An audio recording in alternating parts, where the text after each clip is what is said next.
বিসমিল্লাহির রহমানির রহিম। এই যে আমার ঘাসের জমি, তো এই যে আমার এই ঘাসের জমির পাশে যে আমি এইভাবে ড্রেনটা তৈরি করেছি। তো এই ড্রেনটা মূলত এই যে এরকম ছিল, দেখেন এই যে ঘাস দিয়ে একদম মাটি দিয়ে বুজে গিয়েছে, হ্যাঁ, বন্ধ হয়ে গিয়েছে। তো এই যে এরকম অবস্থা, এই যে আমি কিন্তু এরকমভাবে ক্লিন করে রাখছি যেন পানি নিষ্কাশন করতে পারি। তো এইখান দিয়ে এরকম পরিষ্কার যেমন করছি, দেখেন চারিপাশে কিন্তু ড্রেন আছে, হ্যাঁ, পানি নিষ্কাশনের জন্য। এই যে এদিকে, এই দিক থেকে পানি আসবে, এই যে এইদিকে চলে যাবে একদম আমাদের এইদিকে বিল বলি, সেই বিলে নিষ্কাশন হয়ে যাবে।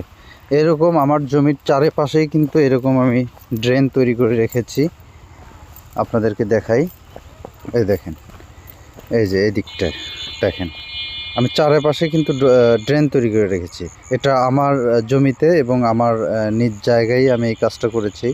এর কারণ হচ্ছে মানুষ ধান রোপণ করে, আমি ঘাস চাষ করি, হ্যাঁ। তো সবার সাথে তো পড়বে না, আমাকে একটু স্যাক্রিফাইস করতে হবে। এই যে আমার এই জায়গাটা কিন্তু পতিত পড়ে আছে বা নষ্ট হচ্ছে, কিন্তু আমি যদিও বা এই জায়গাটায় ঘাস ফলাতে পারতাম, কিন্তু তার থেকে বেশি আমার ক্ষতি হতো। অতএব আমি এই জায়গাটা ক্ষতি করে আমি যতটুকু প্রাপ্য ফলন সেটা কিন্তু আমি এখান থেকে নিতে পারছি। ধন্যবাদ সবাইকে।